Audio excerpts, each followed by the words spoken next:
Bonjour tout le monde, bienvenue dans cette vidéo un petit peu spéciale. Comme vous avez pu le voir au titre, je suis en train de déménager, donc du coup je vais devoir démonter cette étagère que vous voyez derrière moi, qui me sert de décor habituellement pour la plupart de mes vidéos. Et donc j'ai décidé de vous faire un petit tour d'horizon, en fait, vous mettre un petit peu plus de détails sur ce que vous pouvez voir de temps en temps dans les vidéos, ou ce que plutôt vous ne voyez pas. Par exemple, notamment toute cette partie-là qui est un petit peu mystérieuse, où je détaille pas vraiment ce qu'il y a dedans. Et ben là, c'est l'occasion de vous présenter quelques magazines que j'ai glanés par-ci par-là, et quelques pièces un petit peu intéressantes. Alors, on va commencer par un des rares jouets Star Wars que j'ai, qui est tout là-haut. C'est un blaster impérial, qui fonctionne d'ailleurs. Voilà, un vieux, c'est un jouet pour gamins, globalement, un vieux blaster impérial. En haut, je vais pas détailler, mais le Destroyer Impérial et de ce côté, le X-Wing de Poe Dameron. C'est la seule pièce Lego que j'ai de l'épisode 7, juste parce que je trouve le vaisseau super classe. Donc un X-Wing noir comme ça, noir-orange, j'aime beaucoup. Donc c'est tout.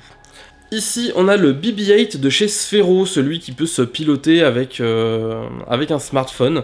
Peut-être qu'un jour je vous ferai une démo de comment il fonctionne, ce qu'on peut faire avec. Mais pas pour le moment, c'est pas vraiment le moment. Mais voilà, je suis assez content. J'avais eu ça il y a l'année de la sortie de l'épisode 7, il y a 2 ans maintenant, un peu plus de 2 ans, pour Noël. Pareil, je crois aussi que c'était peut-être la même année, je sais plus. J'avais eu une peluche Wicket Warwick, que j'aime pas mal, qui est dans mon décor depuis un petit moment. Elle est dans mon décor, je crois, depuis que je l'ai. Mais ça date peut-être d'un an et demi, quelque chose comme ça. Je crois que c'était peut-être juste avant de commencer les vidéos ou juste après, je sais pas encore. Une figurine pop, ma seule figurine pop, parce que je suis pas ultra fan des figurines pop, notamment celle avec les yeux humains, je trouve que les yeux ronds ça fait trop bizarre. Mais celle-là, je trouve que quand ils ont des armures, ça passe bien. J'aime beaucoup celle-là, parce qu'avec le chasseur taille, c'est assez... Je trouve que ça a plus de gueule qu'une pop classique, donc voilà, je l'aime bien. Un Vador Lego réveil, donc du coup vous voyez qu'il est 9h48. En fait non, il est 10h48 quand je tourne cette vidéo, simplement que le réveil n'est pas à l'heure, parce que je ne l'utilise plus en tant que réveil. Voilà, donc un truc tout bête de chez Lego, qui m'a servi de réveil pendant un certain temps, mais maintenant j'ai un vrai réveil et c'est vachement mieux. Alors ça, pour ceux qui ont l'œil, en fait, vous avez sans doute pu voir ce que c'était. Il s'agit d'un vaisseau Enterprise, il me semble. Je sais pas s'il y a son nom dessus. Non, il n'y a pas son nom dessus. C'est un vaisseau de Star Trek, tout simplement, qui m'a été offert par la même amie qui m'a offert le pop taille. Et parce que j'aime aussi Star Trek, c'est pas... même si j'y accorde beaucoup moins d'importance que Star Wars, j'ai regardé l'intégralité des saisons des séries de Star Trek, sauf la dernière qui est sortie sur Netflix. Mais honnêtement, je vous conseille Star Trek, c'est plutôt une bonne série. Vous pouvez faire la saison d'origine, enfin les premières saisons avec Kirk, j'ai pas aimé. J'ai bien aimé New Generation. Deep Space Nine, c'est pas mal, mais pour le coup, je préfère Babylon 5, pour quitte à rester dans une station. Et Voyager, c'est passable. C'est intéressant, mais il y a beaucoup de trucs qui ont été sabotés un peu à l'arrache. Et la dernière, Enterprise, je crois. Celle avec Bakula, qui est plutôt pas mal. Moi, c'est une de celles que j'ai préférées, que j'ai quelque part il doit traîner en DVD quelque part, ou en Blu-ray. Donc je vous la recommande si vous souhaitez regarder un petit peu de Star Trek, ça peut être plutôt sympa. La Der des Étoiles, c'est une parodie de Star Wars. À une certaine époque, Brajlon, il faisait énormément de bouquins parodiques. Moi maintenant, j'ai l'impression, encore que peut-être que je me tiens pas vraiment informé de ce qu'ils font, mais voilà, c'est un côté complètement parodique de Star Wars, complètement what the fuck. Si ça peut vous intéresser à lire, c'est rigolo, j'en garde pas un souvenir impérissable, mais c'était marrant. Alors ces bouquins-là, je les avais déjà présentés, c'est 2 bouquins aux éditions Omnibus, ce sont des intégrales, vous voyez, il y a plusieurs œuvres dedans, là notamment on a la trilogie de Timothy Zahn en entier, voilà. Sachant que ce sont les tomes 2 et 3, que je n'ai pas le tome 1 et je sais pas ce qu'il y a dedans, donc je suis toujours à la recherche de ce fameux tome 1 de chez Omnibus. Si un jour je mets la main dessus, j'en serais très content, mais pour l'instant, j'ai vraiment pas réussi. J'ai même pas trouvé d'image ni même d'informations sur le contenu qu'il pourrait y avoir dedans. Après, peut-être que j'ai pas cherché à fond non plus. Mais voilà, je suis toujours à la recherche du premier tome de cette série-là, parce que c'est vraiment les bouquins auxquels j'accorde le plus d'importance de toute ma collection. Le bouquin 365 jours, c'est plein d'anecdotes sur des anecdotes de tournage, notamment sur Star Wars. En mode calendrier, en fait, tous les jours on peut découvrir une nouvelle anecdote. La série des Fleuves Noirs, je vous fais pas l'insulte de vous la présenter, parce que globalement tout le monde la connaît, pour ceux qui sont des habitués de l'univers étendu. Ceux qui ne la connaissent pas, ça serait trop long, et vous énumérer les titres comme ça, il n'y a aucun intérêt. Donc je vais pas vous présenter les bouquins à proprement parler. Ça c'est un réveil R2D2, tout ce qu'il y a de plus basique, ouais, lui non plus il est pas à l'heure. Un R2D2 qui fait du bruit. Alors vous voyez que le plastique a assez mal vieilli, parce que le corps de R2D2 a complètement jauni, alors que les pattes sont restées bien blanches. Donc ça c'est un peu dommage, mais bon c'est un problème qu'il y a sur beaucoup de figurines en fait. Si le plastique est de mauvaise qualité, il a tendance à jaunir. Alors ça c'est c'est donc un TIE Interceptor avec son pilote en Lego, qui était contenu dans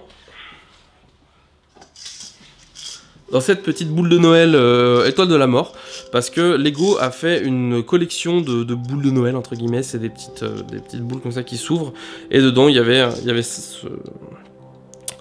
ce chasseur-taille, avec cette petite démo de chasseur-taille. C'est le seul que j'ai parce que je voulais avoir l'étoile de la mort. Sinon parce qu'ils existent en plein de planètes différentes. Donc vous pouvez vous procurer plein de petits trucs comme ça. Je trouve pas ça super intéressant, moi je l'avais juste parce que je voulais une mini étoile de la mort. Alors ça c'est un vinyle, voilà, de Dorothée, qui chante Les Petits Ewoks. Alors Les Petits Ewoks, qui est la bande originale du film, il me semble, l'aventure des Ewoks en France, parce que ça se faisait à une époque de rechanter des génériques, enfin bref, c'était un peu... Un calendrier permanent Star Wars, donc pareil, chaque jour, une image d'un film, avec, que j'avais eu aux éditions Atlas, en fait, avec les dossiers officiels. Donc vous pouvez voir un gros classeur dossier officiel ici. Il y avait plusieurs cadeaux qui étaient offerts, notamment ce calendrier permanent, qui du coup me sert pas, parce que vous voyez, il est sur le 2 août depuis genre l'année dernière. Ou sur le 1er juin depuis l'année dernière, enfin il y a quelque chose qui change pas. Encore que j'aime bien l'image du 1er juin, mais... Bon, un petit set Lego tout bête, que j'avais eu en cadeau d'anniversaire ou de cadeau de Noël de la part d'un ami.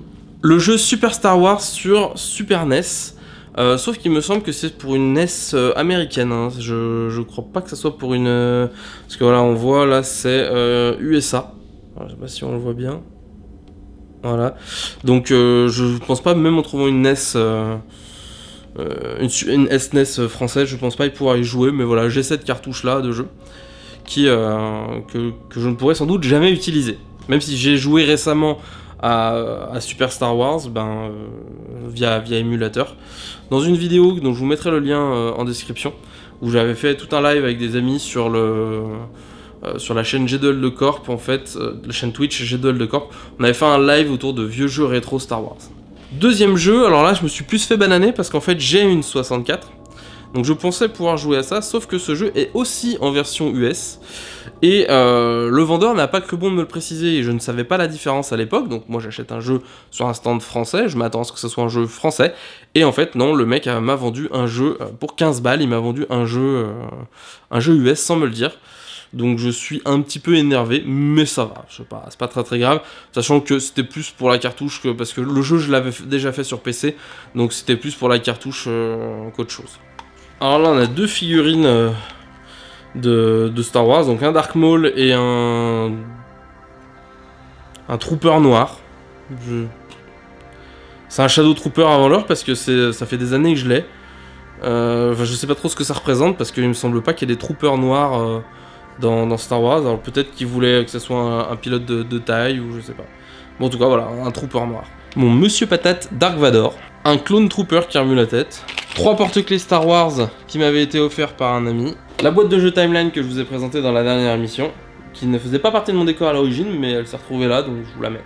Un 6PO qui remue la tête. Alors lui par contre, c'est un vieux ressort, je sais pas si vous le voyez en dessous, qui est en train de rendre l'âme, donc c'est pour ça que la tête des fois a un peu de mal à tenir debout, et je pense que je ne le remettrai pas dans le décor, je vais gentiment l'emballer dans du papier bulle, et je le laisserai dans un carton. Daffy Duck, parce que je suis un grand fan de Daffy Duck. Moi, entraîneur, il y a une importante question stratégique qu'il faut que je te pose.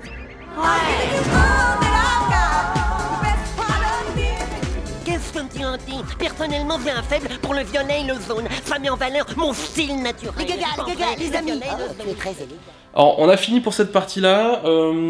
Globalement, en bas, il reste que des comics que je vous présenterai pas spécialement, du moins pas les Star Wars. Il y a quelques petits trucs que je vais vous présenter que vous voyez pas à l'écran, donc je vais aller les chercher. Alors ça, c'est du comics Star Wars en anglais, que j'ai acheté à un pote il y a pas longtemps qui lui aussi déménageait et voulait s'en débarrasser. Donc du coup, bah, c'est moi qui lui ai acheté. Et avec quelques histoires de Star Wars dedans, enfin, c'est que du Star Wars, hein, bien évidemment, mais il y en a plusieurs dans chaque volume. Une encyclopédie des personnages en version Lego, avec la figurine exclusive en Lego de Han Solo, avec son étoile, sa médaille à la fin d'un Nouvel Espoir. C'est une figurine exclusive qu'on peut avoir que dans ce bouquin. Il faut savoir qu'il y a toute une série de bouquins sur des encyclopédies de personnages Lego Star Wars, parce que du coup la gamme Lego Star Wars est celle qui rapporte le plus à Lego, et ils ont mis énormément de trucs dedans. Voilà, on a des descriptions en fait tout simplement des personnages. Ce qui est intéressant en fait, c'est que ça donne pas le personnage, ça donne des détails sur comment sont composés les personnages. Là par exemple, ils décrivent que sur ce droïde médical, eh ben, le bras, c'est le bras des droïdes de combat de la Fédération du Commerce. Voilà. Là par exemple, ils disent il y a une variante de ce droïde médical. Voilà. Et ils nous donnent également dans quel bouquin, dans quel film ils apparaissent ou dans quelle œuvre ils apparaissent. Même, et c'est ça que je trouve assez fou, c'est que vous voyez là, juste ici, il y a un petit UE, univers étendu, et je trouve ça assez fou qu'ils prennent le temps de spécifier qu'il y a des personnages qui n'apparaissent que dans l'univers étendu. Alors je vais essayer de vous en trouver un rapidement. On a par exemple le pilote de V-Wing, qui n'apparaît que dans l'univers étendu. On a également, par exemple, un Vador Senior Sith, donc qui est tout pété. Ça, effectivement, c'est quelque chose qu'on ne voit pas dans les films et qu'on ne voit que dans l'univers étendu. Casque endommagé durant le combat contre Galen Marek et Juno Eclipse. Là, voilà, là on a Galen Marek et Juno Eclipse. Donc en fait, il y a toute une gamme qui existe sur le pouvoir de la force. Voilà, et je crois que ce sont à peu près les seuls personnages UE, je vais vérifier vite fait, qui sont spécifiés UE, voilà. Mais c'est très, très marrant à lire, parce que ça démontre plein de secrets, entre guillemets, de création des pièces, où on se dit, ben voilà, telle pièce a été réutilisée pour tel ou tel modèle. 2500 questions sur Star Wars. Voilà, si j'ai envie de réaliser des quiz lors des lives, je peux faire. Voilà, c'est à peu près tout pour cette partie de l'étagère. Je vais juste vous présenter quelque chose qui n'est pas du Star Wars, mais qui fait partie de mon étagère, et vous en verrez d'autres, parce que, en fait, les parties basses ne sont pas exclusivement composées de Star Wars, même s'il y en a beaucoup. J'ai par exemple les tomes intégrales de Sillage, qui est une bande dessinée que je suis depuis un petit moment, et j'ai décidé récemment de me procurer ces intégrales parce que j'en avais que le premier tome et je voulais voir la suite, donc c'était moins cher de racheter des intégrales que d'acheter les tomes au détail. C'est une série de SF que je vous conseille si vous voulez découvrir une bonne série de BD SF. Voilà, il n'y a pas qu'elle, mais ça en fait partie. Alors, sur la petite étagère qu'il y a ici, en haut, vous avez des DVD, tout simplement, tout ce qu'il y a de plus bateau. Là, vous avez Le Seigneur des Anneaux, les Blu-ray Star Wars. À côté, vous avez le Blu-ray du... C'est le Blu-ray du Réveil de la Force. Là, vous avez des jeunesses. La trilogie Cornetto de Edgar Wright, franchement, je vous la conseille si vous connaissez pas ces films. C'est tous les trois, c'est vraiment des perles. Hein. C'est des films. Alors, Shaun of the Dead, c'est un film de zombies. En fait, c'est un film avec des zombies. Hot Fuzz, c'est une comédie avec des zombies. Hot Fuzz, c'est une comédie d'action avec des flics. Une sorte de bad boy drôle. Et Le Dernier Pub avant la fin du monde, c'est un film de... Ça s'apparenterait presque avec un film de teen movie avec... Je vous dirai pas ce qu'il y a dedans, mais c'est juste génial. Je vous conseille vraiment, c'est la trilogie Cornetto. Parce que, là, son nom, je voulais chercher sur internet pourquoi. Mais c'est vraiment génial.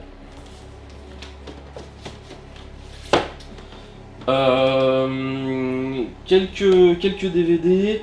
Alors, chose intéressante, par exemple, Dune de David Lynch, qui est aussi un film que j'aime beaucoup. Un Blu-ray collector du Géant de Fer. Alors il y a la statuette qui doit traîner sur une étagère par là. Parce qu'il y a une autre étagère que vous voyez pas qui est derrière là.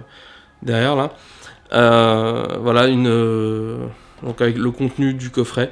Le Géant de Fer qui est un film d'animation absolument génialissime. Que je vous conseille vraiment de regarder. S'il y en a qui ont regardé Ready Player One et qui savaient pas d'où venait cette créature, hein, le Géant de Fer, je vous conseille de voir ce film qui est 20 000 fois meilleur que Ready Player One. Et ben en fait c'est la trilogie de Timothy Zahn mais en VO qu'on m'a offert récemment, qu'on m'a donné récemment. Pareil, un ami qui réaménage un petit peu son appartement, qui voulait s'en débarrasser, et du coup il me l'a donné, je suis très content de l'avoir.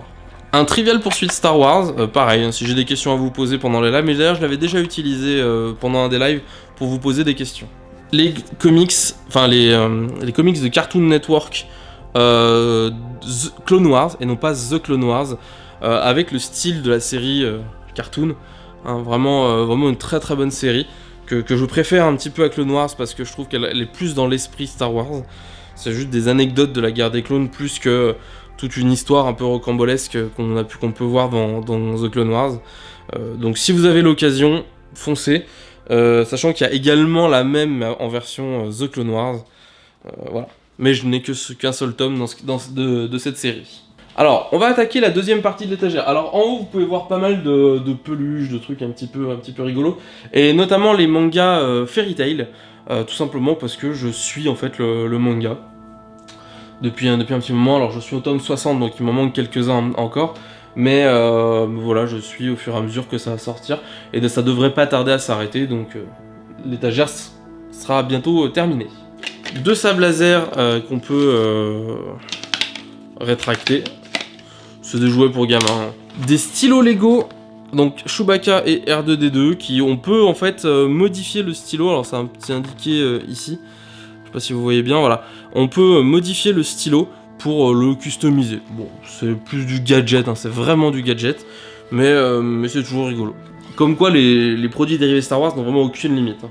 Une bataille de sabre laser au pouce. Alors le principe est tout con, en fait il y a des petits scénarios avec des règles. Donc vous voyez il y a les règles ici. Et puis en fait chaque joueur met autour de son pouce un sabre laser. Donc là il y a une petite bande élastique. Et puis on vient là et on se bat au sabre laser avec nos pouces. C'est très très con. C'est vraiment très con.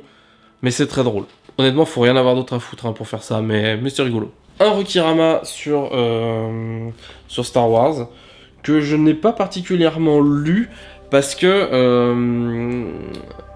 je trouve que Rokirama, de temps en temps, on me l'a offert donc voilà, mais je l'ai pas particulièrement lu parce que je trouve que Rokirama, ça a un peu tendance à cracher un peu sur tout ce qui bouge. Plus j'ai envie de dire après c'est l'impression que ça me donne, plus pour faire bonne figure, pour faire genre...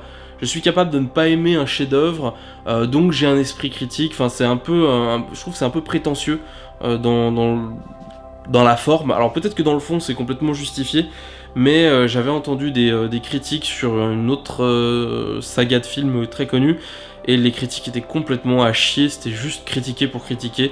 Donc je suis pas ultra fan de Rokirama, mais voilà. Un Trivial Pursuit Star Wars, donc la grosse boîte de jeu avec 2100 questions. Donc entre ces 2100 questions là, celles qu'il y a dans la petite boîte Trivial Pursuit et les 2500 qu'il y a dans le bouquin, j'ai vraiment de quoi faire. Un ballon, celui-là vous l'avez déjà vu dans un des épisodes, je le prends dans la tête. Un Yoshi. Faire de la science avec Star Wars, c'est un petit fascicule, alors écrit gros hein, en plus, mais un petit fascicule sur qu'est-ce qui pourrait être réalisable ou non dans la science actuelle, avec Star Wars. En gros, par exemple, est-ce qu'on peut faire des sables laser tels que sont dans Star Wars ou assimiler un petit peu.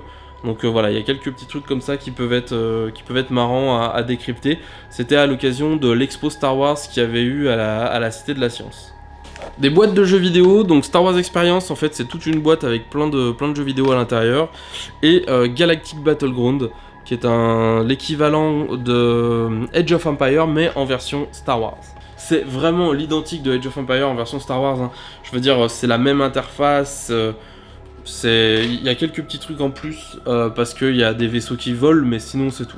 La trilogie originale en DVD. Alors Dark Force, que j'avais trouvé dans une brocante, ou qu'on m'avait offert, je sais plus. Mais en tout cas, c'est le premier Dark Force. Une boîte avec juste un CD de Jedi Knight, et il manque un truc. Un DVD que j'avais acheté, je sais plus où, mais parce qu'il y avait dedans le court-métrage George Lucas in Love. Si vous avez l'occasion de jeter un coup d'œil sur ce court-métrage, c'est juste extraordinaire. C'est un petit peu comment George Lucas a été influencé par tout son environnement pour écrire Star Wars, mais de manière très humoristique, de manière complètement décalée. Donc par exemple, il est en train de... Il se balade dans la rue et voit un mec au volant de sa voiture avec un mécanicien ultra chevelu qui se cogne dans le capot et c'est tout simplement Han Solo et Chewbacca. Voilà, il y a plein de petits détails comme ça que vous pouvez vous amuser à regarder parce qu'ils en ont mis vraiment un paquet. En arrière-plan notamment, il y a pas mal de trucs en arrière-plan qui sont très discrets.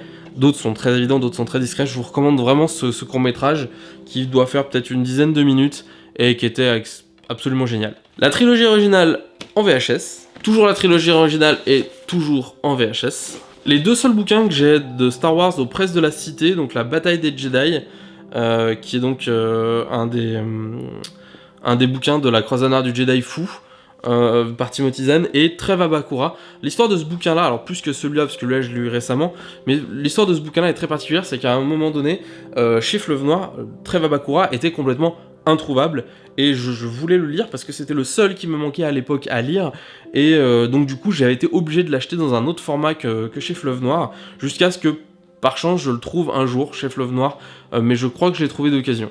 Alors ça aussi c'est une pièce que j'aime beaucoup, c'est un Sandtrooper, très poussiéreux d'ailleurs, mais ça va avec le Sandtrooper, un buste de Sandtrooper avec son canon, sa carabine blaster, voire son canon blaster. Voilà. À savoir que vous voyez la position de la main ici, parce qu'il y a plusieurs pièces, plusieurs accessoires qui peuvent se monter. J'ai la boîte du Sandtrooper ici, et vous voyez par exemple on peut lui faire tenir un blaster dans un sens ou dans l'autre, parce qu'il y a des mains qui peuvent s'inverser. Donc c'est globalement les trois combinaisons qu'on peut faire.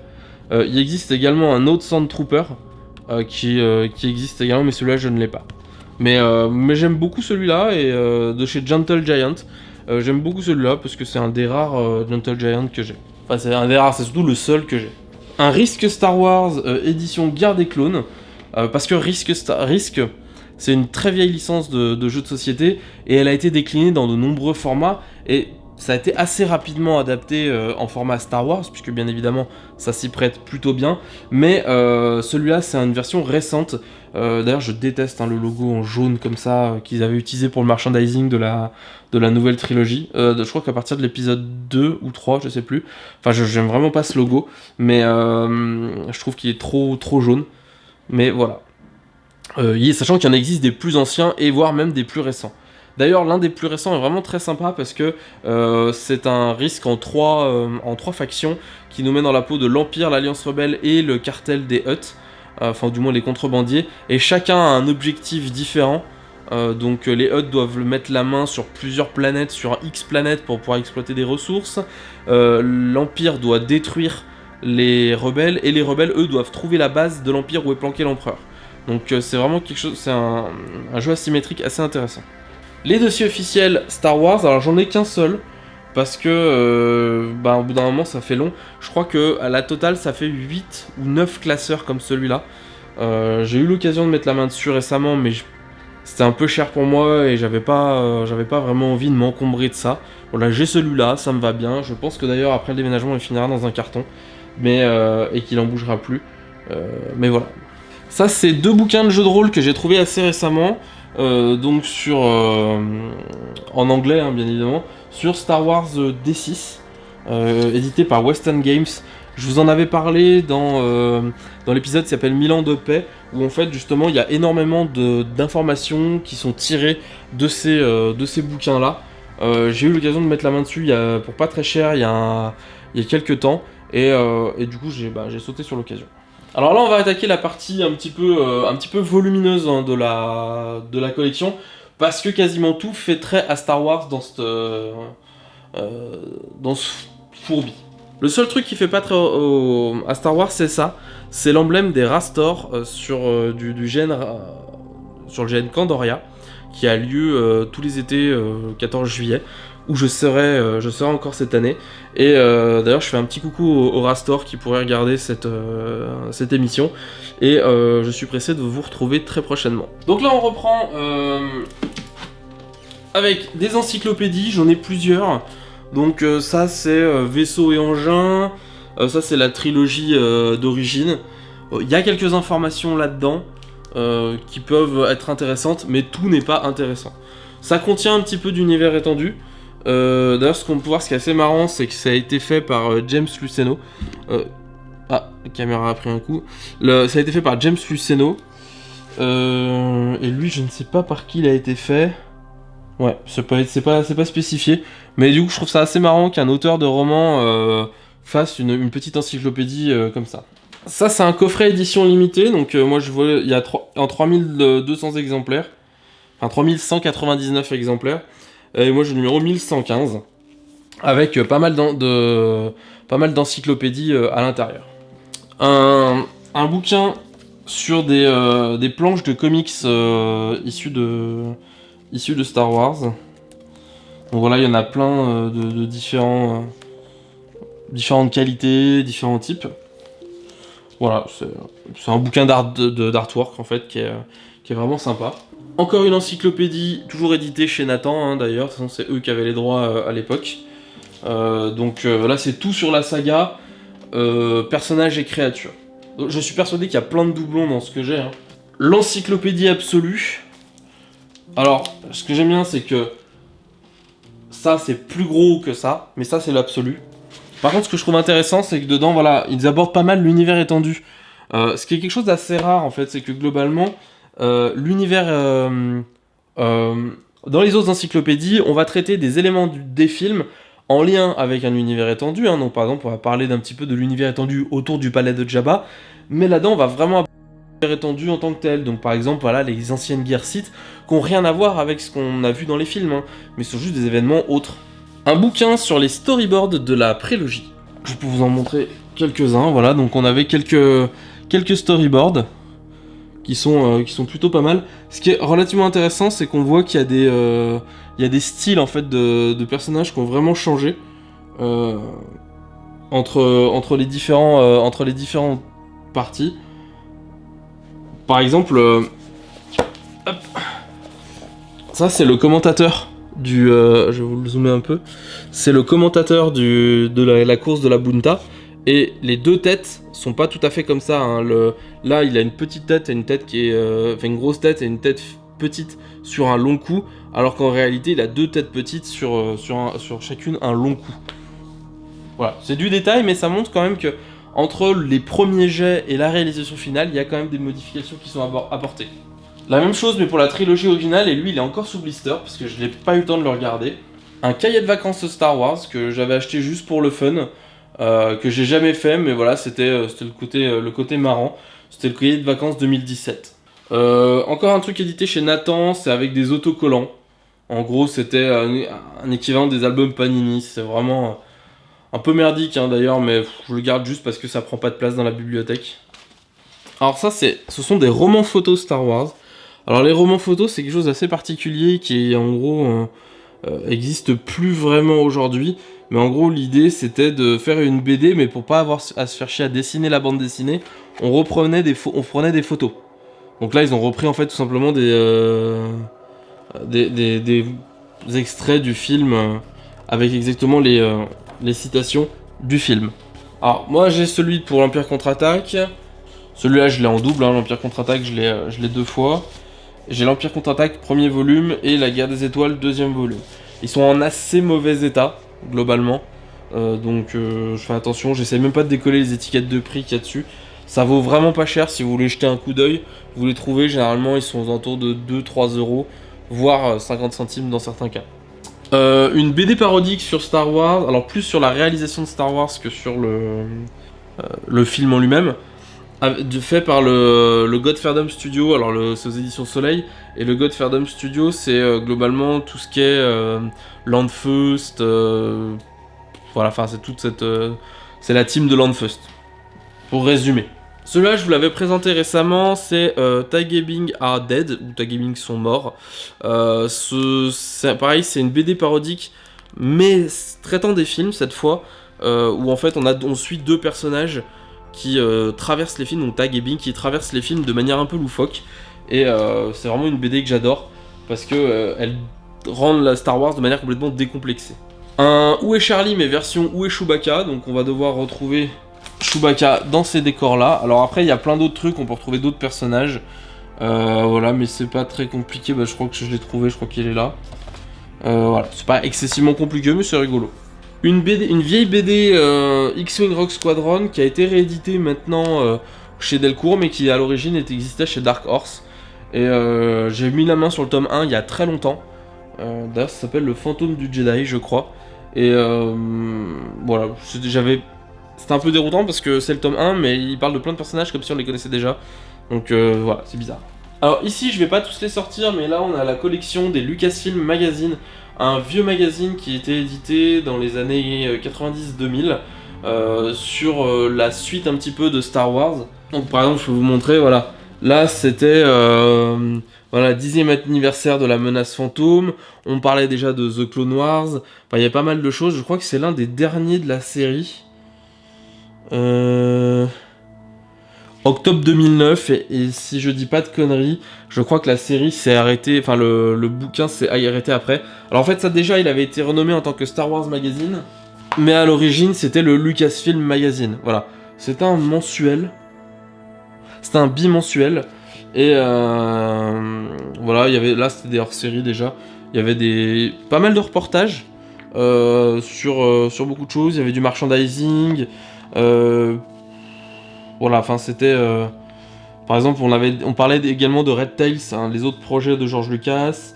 On parlait du guide des épisodes de Clone Wars. Voilà, là un peu de making-of sur la course de la Bunta. Enfin voilà, c'était assez sympa. Moi j'aimais bien recevoir tout ça tous les 2 mois, mon petit magazine Star Wars. Ça a fermé malheureusement. C'était les éditions Cours le Ciel, Skywalker, bref. C'est l'édition Cours le Ciel qui faisait ça. Ils avaient fait 2 conventions, Star Wars Réunion 1 et 2, auxquelles j'avais participé. Et ce qui était des très très bonnes conventions, franchement je m'étais éclaté dans les 2 conventions. Et voilà, c'est dommage que ça ait fermé, parce que ça faisait un peu notre dose régulière de Star Wars. Mais maintenant il y a internet, et je pense que c'est entre autres pour ça que le magazine s'est un peu cassé la gueule. C'est parce que grâce à l'arrivée d'internet, on n'a plus besoin de ce genre de magazine pour être tenu au courant de manière régulière. C'est pour ça aussi que la presse papier a tendance à se casser la gueule de manière générale. Voilà, ça c'était aussi un bouquin de jeu de rôle. Ok, d'accord. Ça c'était aussi un bouquin de jeu de rôle, ouais, voilà, tout s'est cassé la gueule en fait. Un bouquin de jeu de rôle Star Wars D6 sur laquelle j'ai mis la main il y a quelques années déjà, avant même que je m'intéresse au jeu de rôle. Là on a plein de magazines différents, donc par exemple Dossier Secret, Le Côté Obscur chez Première. Alors là il n'y a plus de couverture, mais c'était... Je sais pas quel magazine c'était, mais c'était pour l'annonce de la nouvelle série Star Trek, donc c'était assez rigolo. Mais il y avait c'est un magazine. L'Écran Fantastique, un des premiers magazines sur Star Wars que j'ai eu. Empire sur l'épisode 2. Star Wars Insiders de juillet 2017 pour les 40 ans de Star Wars. Alors là c'est un magazine hors-série de Beaux-Arts sur Valérian, l'Incal et tout ça, parce qu'il y a pas mal de choses que j'aime bien là-dedans. Ciné Live sur les 30 ans de Star Wars. Donc vous voyez, j'ai un magazine sur les 30 ans, j'en ai un autre sur les 40 ans. Studio sur édition spéciale Star Wars. Film aussi sur l'édition spéciale Star Wars. Le making of de La Revanche des Sith. Bon, je vais pas tous vous les présenter, mais c'est la Star Wars, la saga en BD éditée chez Delcourt. Je les ai pas tous, hein, loin de là, mais j'ai au moins quasiment les 30 premiers. Star Wars, la magie du mythe. Ouais, qui est un vieux bouquin, parce que le prix est encore en francs. Voilà, il existait même une version CD-ROM, je crois, de ce truc-là. Mais c'est sur un petit peu les concept art voilà, d'origine. Il y a pas mal de choses qui sont assez folles en fait dedans. Voilà, par exemple, il y a des images absolument magnifiques. Et c'est globalement comment Lucas a pu mettre en place son univers et de quoi il s'est inspiré. Un gros bouquin sur le cinéma de George Lucas avec une préface de Ron Howard. Donc voilà, donc il y a énormément de choses. Donc là par exemple, on peut voir une image de George Lucas à côté de Francis Ford Coppola. La seconde édition du jeu de rôle Star Wars D6. Et là, vous les connaissez sans doute, c'est le kit de démarrage plus quelques bouquins de jeux de rôle sur Star Wars aux confins de l'Empire. En bas, globalement, il n'y a pas beaucoup de Star Wars en bas. Ça va surtout être des DVD, il y a quelques figurines, mais il n'y a pas grand chose. Et je vais plus vous présenter, je vais faire un petit cut, et je vais vous présenter ce qu'il y a en bas en déplaçant la caméra.